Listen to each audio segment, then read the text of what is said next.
po, marami ba kayo tira sa handaan nyo nung medianoche? Well, para hindi masayang, bibigyan natin ng sarap with a twist. Para sample lang tayo ng masarap na putahe, eto po syempre si Chef Anton Amoncio, ang sikat na chef na good morning, Anton. Oh, chef.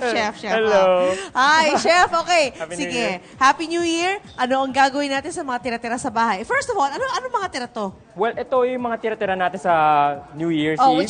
which are? Yung Ham, ham, okay. Chicken, tapos yung tasty bread natin. marami tayong tinapay Oo. dyan. So, ano pwede natin gawin sa kanila? So, ang gagawin natin ngayon is gagawa tayo ng soup. Talaga? So, Yup. okay. So, lagyan tayo natin ng mantika. Aha. Alam mo, gutom kami ngayong umaga, kaya tabihan mo yan, chef.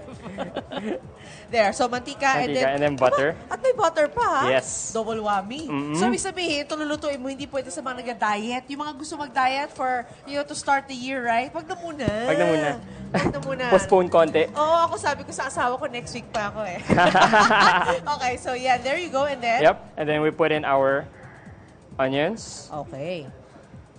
Pampabango, pampalasa, there you go. Good for the heart Garlic. naman, ang garlic. And then celery. Talaga celery? Yes, pampabango rin. Okay, not my first choice.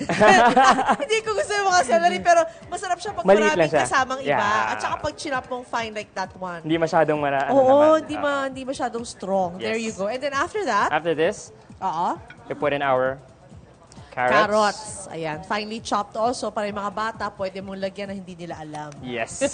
Hidden. The secret. Ayan.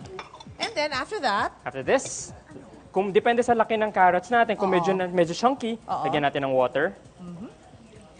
At palambutin. Pero since medyo maliit naman tong carrots natin, mabilis lang siya. pwede na natin mag-move on sa next step natin, Which is ham. which is yung ham natin.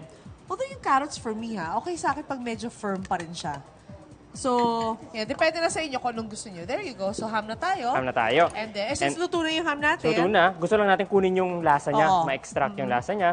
And then, yung ating roasted chicken. Yes. Lechong manok na tira-tira. Aminin nyo, lahat tayo may lechong manok sa bahay, di ba? Roasted chicken. Kahapon yun ang ulam ko eh. Guilty. Ako rin. Di ba? Parang nag-usap eh. Ang daming tira kasi. Kainin lahat yan para malinis ang refrigerator, para maganda ang simula ng iyong bagong taon. And Exactly. And then next, yung ating cream.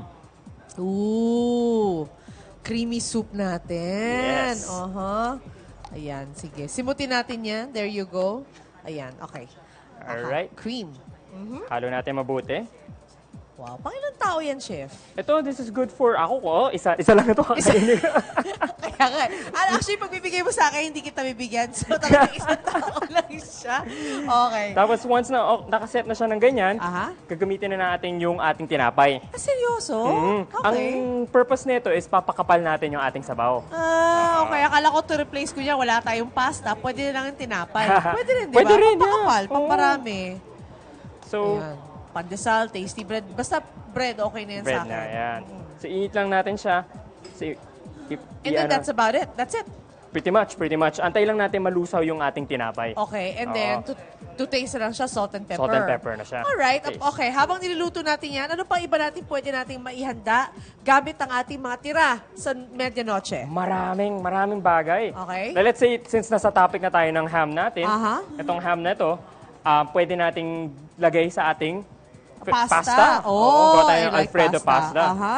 Tapos kung may tira tayong mga queso de bola, pwede nating gawin siya pang top din sa Iga-grate mo lang siya. Aha. And sa then? taas. And then kung sa chicken naman, kung meron tayong mga roasted chicken, pwede nating gawing sandwich. Meron siyang honey mustard, kamatis, keso, at yung roasted chicken. Ay, Tapos gusto ko butter yan. lang, tapos i-toast lang sa oven. Yan yung breakfast ko, mga kapuso.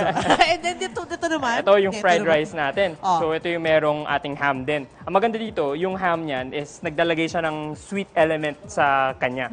Napapatamis siya. So may soy sauce lang, may egg, and then carrots, and then some spring onions on top, and onions and garlic. So basically, kanin lang ulam na. Yeah. Hindi mo na kailangan maglagay ng ulam because that's it. Kompleto na siya, di ba? Exactly. Kung may bahaw tayo from New Year's Eve, ito na yun. Ayan, so kayo mga kapuso natin, sila Rhea, sila Kuya Lar, nagkatay na, pasok na kayo. Huwag na kayo mahiya. Ayan, Yes. so itapusin natin itong soup, tapos tayo, pwede natin ito i-share sa iba. Maraming salamat, Chef Anton Thank you. Amoncio.